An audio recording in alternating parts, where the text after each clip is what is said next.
Menentukan jenis segitiga dengan teorema Pythagoras.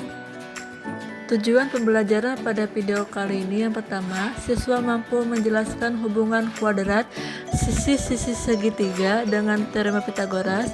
Yang kedua, menganalisis jenis segitiga, lancip, siku-siku, dan tumpul berdasarkan teorema Pythagoras. Dan yang ketiga, memecahkan masalah kontekstual yang berkaitan dengan jenis segitiga. Putri, tadi guru matematika kita kan memberikan tugas tentang menentukan jenis segitiga. Aku masih bingung nih, gimana caranya kita bisa tahu apakah suatu segitiga itu siku-siku, lancip, atau tumpul hanya dari panjang sisi-sisinya. Oh iya, memang agak membingungkan ya. Tapi aku ingat, guru pernah bilang ada hubungannya dengan teorema Pythagoras. Coba kita lihat soal yang diberikan dulu ya. Tentukan jenis segitiga dengan sisi-sisi berikut. Yang A 3 cm, 4 cm, dan 5 cm. Yang B 5 cm, 6 cm, 8 cm. Dan yang C 6 cm, 8 cm, 12 cm. Nah, ini dia tantangannya. Kita harus mencari tahu caranya. Mari kita selesaikan bersama-sama. Teorema Pythagoras kan rumusnya A kuadrat tambah B kuadrat sama dengan C kuadrat, di mana C adalah sisi terpanjang. Tapi bagaimana ini bisa membantu kita menentukan jenis segitiga? Bagus, itu titik awal yang tepat. Coba kita mulai dengan contoh pertama. Sisi 3 cm, 4 cm, 5 cm, mana sisi yang terpanjang? Yang 5 cm. Jadi C sama dengan 5. Berarti A sama dengan 3 dan B sama dengan 4. Betul sekali. Sekarang coba hitung berapa 3 pangkat 2 ditambah 4 pangkat 2? 3 kuadrat tambah 4 kuadrat sama dengan 9 tambah 16. Itu sama dengan 25. Dan berapa 5 pangkat 2? 5 kuadrat sama dengan 25. Wah, sama. Jadi 25 sama dengan 25. Atau C kuadrat sama dengan A kuadrat ditambah B kuadrat. Ini berarti apa ya? Oh, ini memenuhi teorema Pythagoras. Berarti segitiga ini adalah segitiga siku-siku.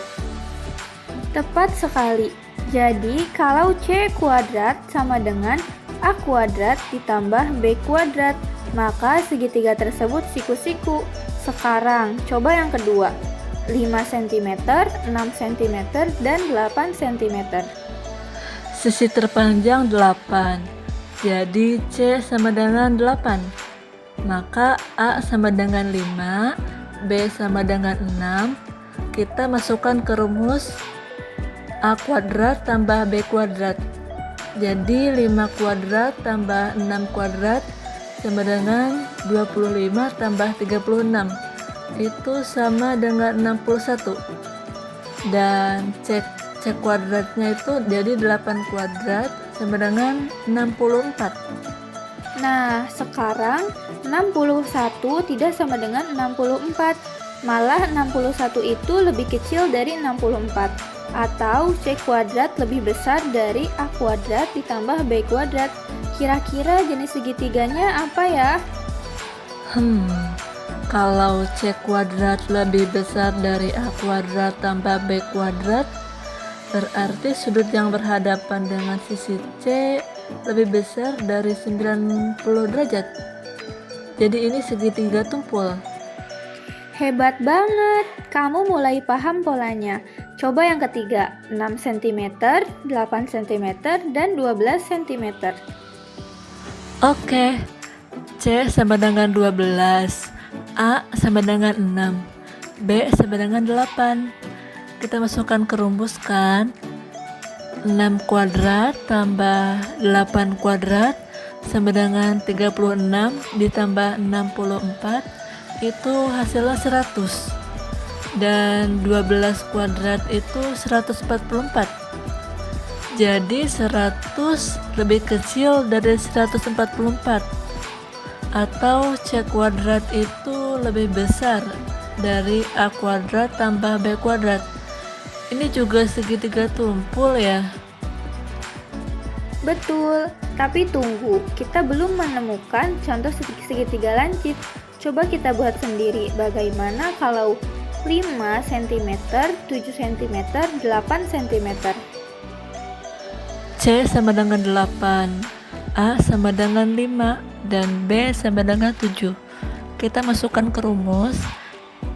5 kuadrat ditambah 7 kuadrat sama dengan 25 ditambah 49 itu sama dengan 74.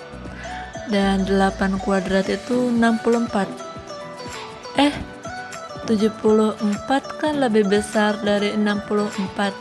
Atau C kuadrat itu lebih kecil dari A kuadrat ditambah B kuadrat. Ini pasti segitiga lancip. Excellent, sekarang kita sudah menemukan polanya. Jadi kesimpulannya, kalau C kuadrat sama dengan A kuadrat ditambah B kuadrat itu segitiga segisiku. Kalau C kuadrat lebih besar dari A kuadrat tambah B kuadrat itu segitiga tumpul. Kalau C kuadrat lebih kecil dari A kuadrat tambah B kuadrat itu segitiga lancip. Persis. Dan ingat, C selalu sisi yang terpanjang. Tapi kenapa ya rumus ini bisa selalu berlaku? Mungkin karena teorema Pythagoras hanya berlaku untuk segitiga siku-siku. Jadi kalau hasilnya sama persis, berarti siku-siku. Kalau lebih besar atau lebih kecil, berarti sudutnya bukan 90 derajat. Pemikiran yang bagus.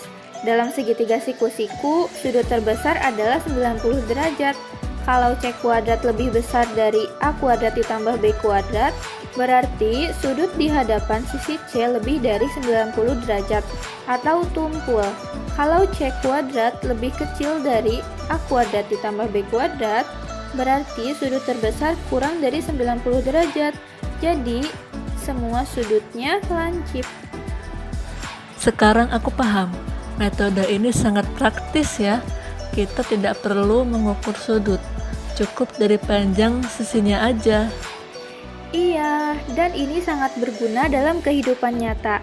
Misalnya, seorang arsitek ingin memastikan apakah sudut bangunannya benar-benar siku-siku atau tidak. Atau tukang kayu yang ingin membuat meja dengan sudut yang tepat. Betul, teorema Pythagoras memang luar biasa. Dari satu rumus sederhana, kita bisa menentukan jenis segitiga apapun. Terima kasih Putri, sekarang aku sudah mengerti. Mari kita coba soal-soal lainnya untuk latihan. Ayo, practice makes perfect.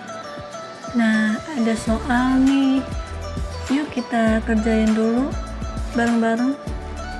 Nanti kalian jawab ya soalnya di kolom komentar.